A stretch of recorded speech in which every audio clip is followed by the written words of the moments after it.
So again, guys, good afternoon. My name is Sir Ferdinand Arca, and we will be discussing about the introduction for management information technology. Okay, so there's a lot of things that you should be able to come up in studying management of technology. We do have a lot of things that we would be able to provide, such as knowledge management, technology strategy, and also forecasting. Predictive analytics is really one important part of management of information technology nowadays. Okay, so the PowerPoint is presented by or provided by our dean, Raquel De Jesus, and I'll be your instructor for today. Okay, so we should be able to understand what is technology, the history of technology, and the importance of technology and the impact of technology on society and business. So yun yung mga dapat mapag-aralan natin ngayon. So remember sa groups naman natin na binibigyan naman natin yung summary. Then the learning objectives is to define technology, trace and describe the development of technology. These are the eras that we have in terms of the evolution of technology. Understand the need and importance of technology as well, and know how technology influences society and businesses. Okay. So the question is, what is technology? So we have a definition here about technology, which is it's a Greek word that is under technologia. Okay, and the term is refers to the use of machines and utensils to better our lives in our daily work. So remember guys, when we talk about technology, meron tayong dalawang klase. Technology as an idea and applied technology. Because the creation of technology comes first from ideas. Let's say for example, hindi naman lahat kailangan maging physical yung technology na makukuha mo. Because we could also consider language as a technology because through the years, yung capability natin to communicate, we came up with a lot of things like the braille system. 'Di ba? Yung mga pagbabasa ng mga bulag. Okay? That's a technology because they were not able to read before, but applying the technology to books, we are able to provide them with a way that they could actually use their hands and feel the braille system to be able to read books. Yung concept ng language is something that is not actually physical, but it's an idea on how we will be able to improve our daily lives. So that could be also technology. But we also have what we call applied technology, since in our culture for today, we always do refer to gadgets, computers as technology kasi we are in the information age. And the information age provides us with these gadgets to be able to provide information and to get information as well. So the concept of a technology that does not just mean that it's supposed to be computer. It could be anything. It could be an idea. So remember that. Okay. So technology sa culture natin ngayon, it refers to gadgets. It could be the phones, it could be the telephones, it could be the iPad, desktop computers, laptops, barcode scanners, etc. No? Technology refers to the collection of tools that make it easier to create, manage, and exchange information. Kasi tayo, information technology yung subject natin. So we are leaning towards how we could be able to use technology in management of the information. Okay? So yun yung pinaka-concept natin. Pero tulad ng sinabi ko, it could be anything from we could say, it could be from the idea and it could be applied into a gadget.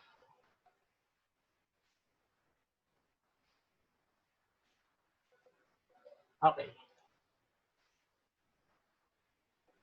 Next is, let's move on with the history of technology. Okay. So the history of technology dates back more than not just a few years, but millions of years actually. Okay? So hindi ibig sabihin hindi lang sa isang parabang sa ngayon hindi lang sa dito sa atin na sa age natin nakikita yung ating pinaka technology. Okay.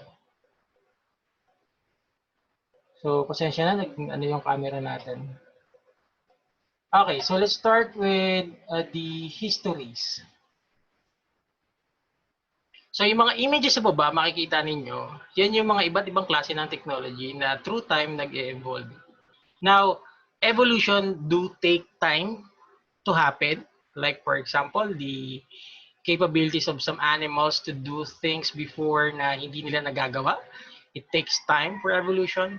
But right now, the changes for our technology is so very fast-paced na maya't maya or every month nagkakaroon tayo ng bagong advancement to our what we do or what we have in our daily lives. So technology through time evolves.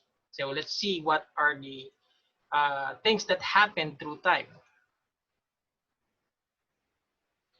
Okay, so technology is evolutionary. Okay, it is often a sort of series of refinements to idea or basic invention. So we start with an idea, refine that idea, apply that idea, and it becomes a technology. If it improves your life, then you could say that it is technology. The evolution of civilization has been directly attributed to the development of tools and materials. So makikita natin sa history ngayon, may malaking epekto yung technology dun sa pagbabago ng buhay ng tao. Nakadikit siya sa atin, sa mga ginagawa natin sa daily activities natin sa sa buhay natin. Okay? Now, the impact of technology could be defined in four categories. It could be social, it could be political, it could be cultural, and it could be economic. Now, kapag tinignan natin yung mga term na to, hindi naman ibig sabihin nito na ito ay para sa ngayon lang. Kasi kahit before time, meron ng technology, it really does affect the way we do things dahil doon sa mga nagiging nade-develop na technology through time. Okay. The history of technology. Early in the history of technology, the development of tools and materials based on technological know-how. What people do is they do experiment to be able to find new things. Sabi nga nila, if you want to improve yourself, try to do new things and learn new ways, di ba? Today, technological development is based on scientific knowledge and engineering design. So everything is studied, documented. But before, since there were no available resources or information about things that we do have on this earth, then a lot of those people who were able to do or to apply technology were just basically coming from their ideas, no? Minsan curious lang sila. Kasi ngayon, meron ka ng mga basis, nandiyan na yung mga libro, yung mga aklat, yung mga studies, yung mga researches. So you could actually base your technology through those, no? The history of technology can be divided into 9 distinct periods of time. So ito yung main focus ng ating study for today. The different ages that technology went through. So we have Paleolithic, Mesolithic, Neolithic, Bronze, Iron, the Middle Age, the Renaissance era, okay, era siya, hindi siya age, Industrial Age, and the Information Age. So we will be discussing and giving samples dito sa mga period of time na to. Okay, so we will start with the Paleolithic Age. So remember, in recorded history, most of the history of man will be dated back when man was able to produce fire. Okay, so ito yung pagkikiskis ng dalawang bato and then they were able to produce fire with that process. Okay, so that is the history. Pero gaano kalayo, di ba? So kung titingnan natin sa age, it was already 500,000 BC, years before Christ, to 10,000 BC yung age ng Paleolithic. Because the transfer for the technology by that time, because there was too few people talaga. At this age, ang nangyayari dito is the people were actually hunters and gatherers. Ibig sabihin, ang ginagawa nila ay nag-hunt lang sila at kumukolekta lang sila ng mga prutas na nakikita nila, and they move a lot. lipat sila ng lipat, depende dun sa lugar na pinupuntahan nila. Pag naubos na yung mga hayop dun sa isang lugar nila, then what they do is they move out.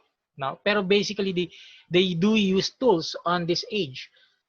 Gumagamit sila ng mga bato at yung stones na yon, ang ginagawa nila is they carve it using another stone just to be able to get spears, let's say axes na made of these stones, but the work was not really refined. Hindi ganun kaganda yung tools na ginagamit nila, but there were technologies by that era nagagamit nila. Now, we could say that the Paleolithic Age was a part of what we call the Stone Age. Yung Stone Age kasi divided siya sa tatlo. The first one was the previous one, yung Paleolithic Age, and the second one is the Mesolithic Age. So this is the middle part of that era or age, kumbaga. Now the time or the period was 10,000 BC to 4,000 BC. Now people started to create their homes in houses, pero kung makikita niyo sa gilid, para lang siya pinagtagpi-takuping mga balat ng hayop. Pero they started fishing at this stage. Kasi gumagawa na sila ng mga, dahil meron silang tools, gumagawa na sila ng mga damit na nagagamit nila, and then at the same time, they could actually use it for their homes at the same time, no? And the gradual domestication of animals in agriculture led to settled communities. Dahil sa kakayahan nila, dahil sa tools nila, they were able to find a way to actually do foraging and farming. They were switching their ways. Kasi syempre, lipat ka ng lipat. And naisip mo, why not? Gawin natin, magparami na lang tayo ng hayop, and then you farm to be able to not move a lot kasi medyo mas magastos yon, di ba? So sa kanila, ang ginawa nila, they used this and they were able to actually do settle down. Now in the last part is the Neolithic Age. Okay? So dito, fully naging settled community na into tribes yung mga tao. The date was 4,000 BC to 2,300 BC. Okay, sige po. Na-accept na natin. Okay, so dependable year-round food supply kasi may farming na sila. And then pinaka-importanting note dito na discover or na create yung technology on using sickles and plows.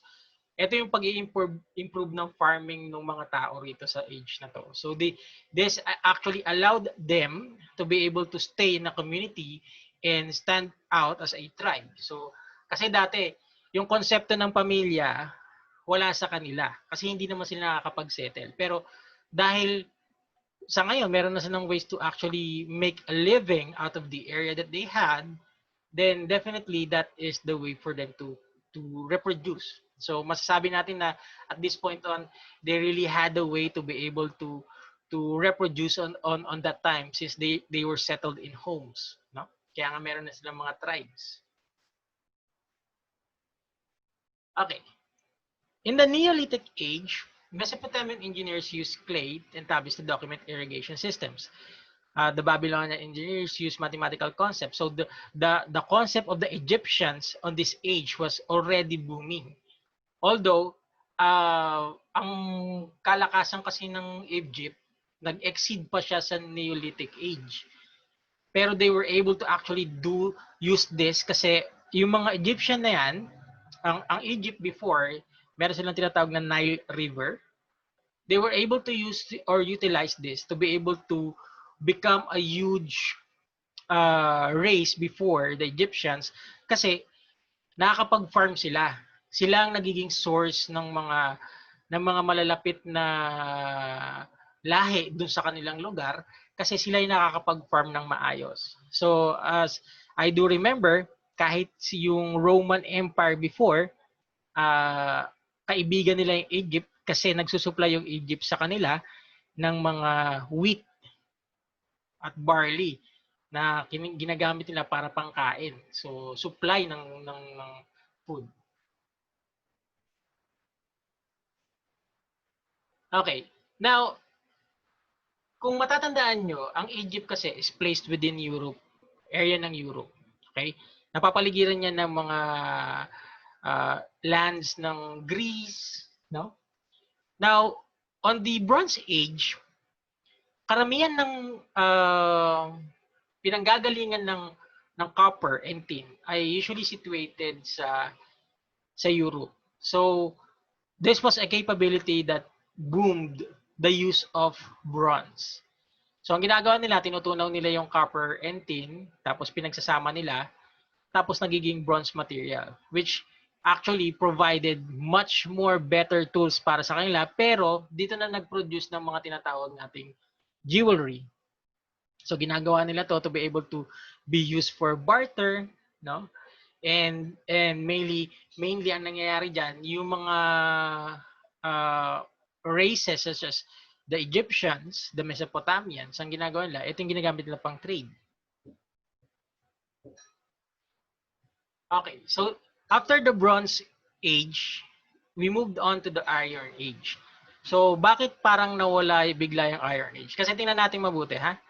Dito, 2300 BC to 700 BC yung Bronze Age natin. It is a very limited time kung titingnan natin, pero dito nag-boom yung mga cities, yung mga kaharian na meron before. Now, the problem was there was a produce on Iron Age, and most of the people produced weapons at this age dahil nakita nila na magiging mas matibay yung gamit pag iron yung na farm nila as a source of material. The iron blade plow allowed humans to increase food production. It was much more easier for them to farm with the use of the plow and the use of an animal to be able to farm lands for them for their produce or yung mga pagkain nila. Military dominance for cultures that could produce iron weapons was something that to look on sa Iron Age. So, itong sa 700 BC na to, dito yung mga age ng Roman Empire nagkaroon ng kumbaga nag-flourish sila at this age. Egyptians, Romans, no? Dito sila nag-flourish in terms of the age kasi sila yung pinaka military power at that time.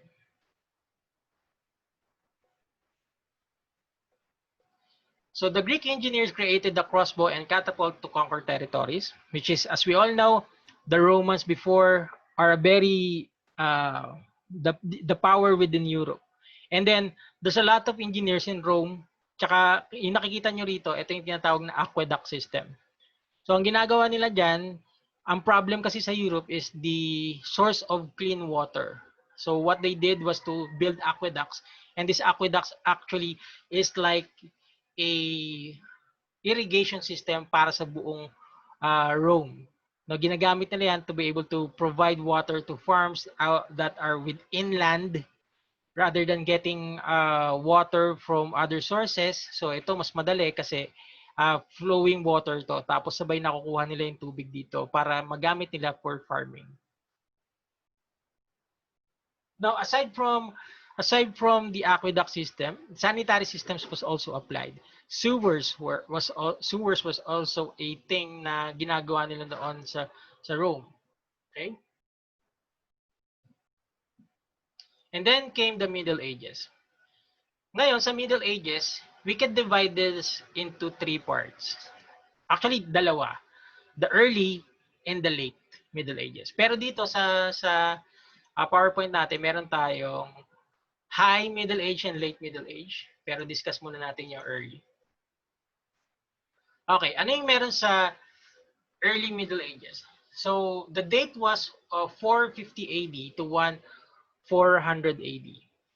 War was at this era, and the use of different tools to be able to engage to war was the main source was coming from the Iron Age.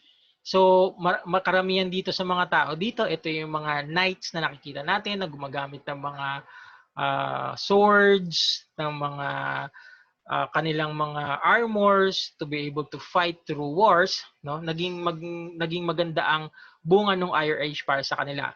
During the Middle Ages, ang mga may main control dito ay yung mga pare at yung mga matataas ang posisyon sa lugar.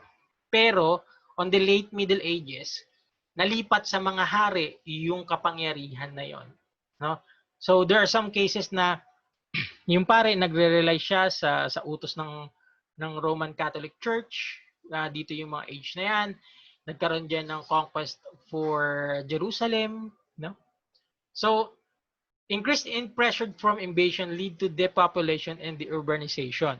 Okay? So there were a lot of people that wanted to engage in war was actually moving out of their areas. Like for example, dati sa Europe, may utos before yung Santo Papa na kung ikaw ay may kasalanan, what you could do is you could actually go to a what we call you could travel from where you are and go to Jerusalem to be able to cleanse your sins. Okay? So merong mga ganong klaseng utos before na pag sinabi ng pare na kung nakapatay ka, ang maaari lang mangyari is malinis mo yung kasalanan mo by going to Jerusalem and pray there, then that is the only way that you could actually cleanse your sins. Then they follow that tradition. Kaya nga nagkaroon ng holy war before na pinangunahan ng mga hari sa Europe. Kasi yung area ng Jerusalem, every Bible, written Bibles before or holy Bibles by different religions actually leads to that area. Kaya hanggang ngayon, divided yung area ng Jerusalem. Kahit pag sinearch siya o connect nyo sa map, divided siya into different religions. Hindi lang iisang religion ang nandun. Okay. So in the Middle Ages, there was a problem in terms of famine because sa Europe hindi naman ganun kalinis. Kung ang iniisip natin is ito yung mga prinsipe, prinsesa, in reality hindi naman ganun kalinis sa mga kastilyo nilang binubuo, no? Meron pa rin diyan mga daga, no? For sure may mga ipis pa rin naman diyan. At ang katotohanan na yung kwentong nasa fairy tale ay napakagandang tingnan. In reality, hindi naman ganun kagarbo kasi wala namang technology before na mga panlinis, etc. Now, the theory was the Black Death na umubos sa population, which killed approximately 1/3 of the population in the world, was it came from a ship coming from India and going into Europe. So, parang ngayon, yung pandemic natin, we all do believe that someone ate a bat that has a virus and it actually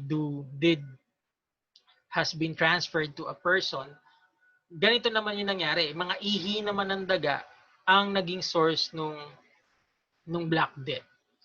Okay, so isa yun sa mga bagay. Meron tayong yung bubonic plague. The bubonic plague comes from the feces of rats. Kapag na-mix 'yun sa pagkain mo, pwede kang magkaroon nun. So that was one of the sources kung bakit nagkaroon ng Black Death before. And coming from that era, yan yung tinatawag nating Dark Ages in time. Kasi diyan napakaraming namatay dahil wala naman silang source na kung saan pwede silang makapag-provide ng immediate solution. Pero ang kagandahan nito, guys, merong isang town sa Europe na ang lahat ng tao doon ay hindi tinatablan ng HIV dahil sila ay mga survivors ng Black Death. So nag-evolve yung kanilang DNA through time.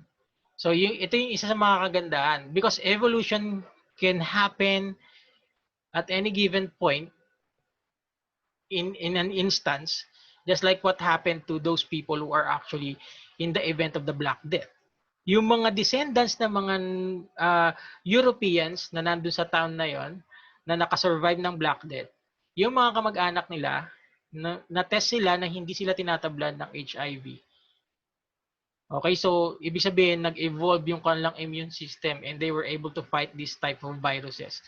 So ngayon tinitingnan din yung mga possibilities na if we do survive, let's say if someone had COVID and then you survive, there will be a chance that your body will mutate to, or I mean your antibodies will mutate to something that will not be affected by the virus.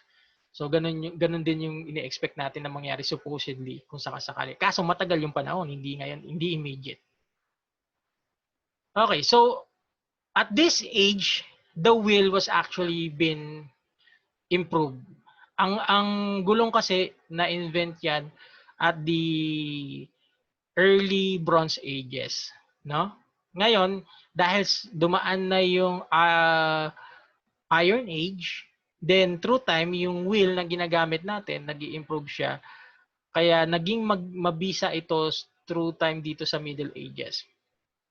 Improved harness of horses, cast iron cannons, mechanical clocks, and compass were some of the things that has been invented at this era. So we have technologies such as the windmill and also the printing press. So the printing press was for newspapers. So ang ginagamit lang nila yung ink na parang printing press. Okay? So para bang merong, alam niyo yung parang pantatak sa registrar. Parang ganun yung dating niya. So kapag meron kang papel, lalagyan mo lang ng ink tapos itatatak mo lang ganun. Yun yung tinatawag nilang printing press before. Okay? So the word engineer began to appear as engineer or design or device.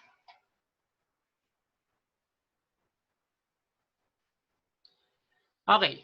Now in terms of the Renaissance, this is or Enlightenment.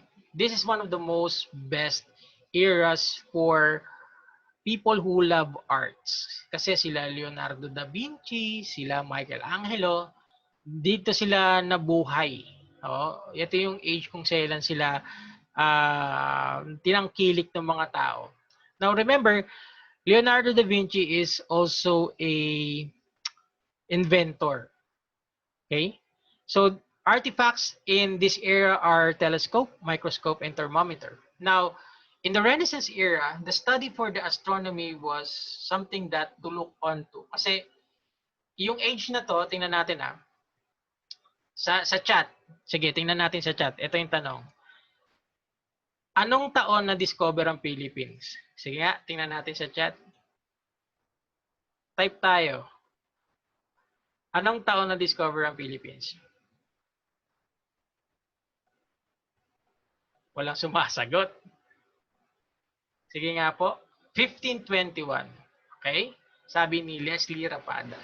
Now, 1521 is the age where it has actually been para bang na-discover, no? Because at this point on, gumagamit ng tinatawag na astronomy yung ating mga seafarers para makapag-travel sila sa dagat. Okay? So, since telescope was also produced, then that would have been better. Pero nagagamit nila rito to be able to travel around. So, that is one of the things that we need to look onto in terms of the Renaissance period, aside from the arts that we identified earlier. So, Leonardo da Vinci was born, and Leonardo da Vinci is an inventor, not just an artist. Okay? So, he designed weapons, buildings, and machinery. And it was believed that Leonardo da Vinci was one of the people who designed weapons for kings to be able to do invasions for them at that time. No, hindi lang siya basta kilala sa art, hindi lang siya kilala basta sa Mona Lisa, pero may mga bagay din siyang pinagkakaabalahan. And that engineering design was one of them. At kung makikita ninyo, siya rin yung nag-first design nung para sa aircraft. He is one of the designers, but at that time hindi naman naging successful. Remember ang Wright brothers ang naka-create ng first airplane.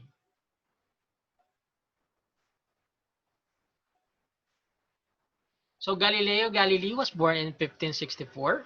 He was known as physicist and astronomer and philosopher. And he was able to use the astronomical observations to be able to navigate himself through waters. Okay? Now, pagdating sa industrial age, guys, ang industrial age is the birth of use of coal tsaka steam. So, gumagamit tayo dati to run our railways with the use of coal and steam. So, sa industrial age, we're talking more about machines. Okay, so as you could see, the evolution of the inventions through time did not take that easy. Hindi buwan, taon yung binibilang. Minsan nga, thousands of years bago magkaroon ng next update dun sa mga naiimbento, di ba? Pero sa ngayon, as we push through the 2000s, parang ang bilis-bilis na nung improvement. So check natin yung information. So in 750 to 1950 is the industrial age. So the steam engine was one of the things that has been invented at this point. And the steam engine boosted the industry for urbanization because yung movement ng products mas bumilis dahil meron na tayong mga tren, meron na tayong mga vehicles, so meron na tayong mga planes.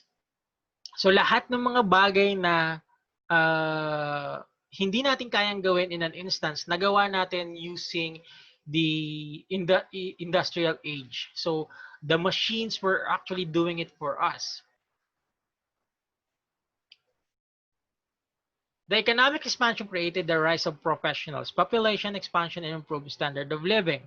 Since there were communication had a boom in the creation of the telephone and electricity was available, then definitely it improved our lives in terms of education. So isa to sa mga bagay na meron sa industrial age. Okay, guys, I will cut our feed for now. I would like you to connect to another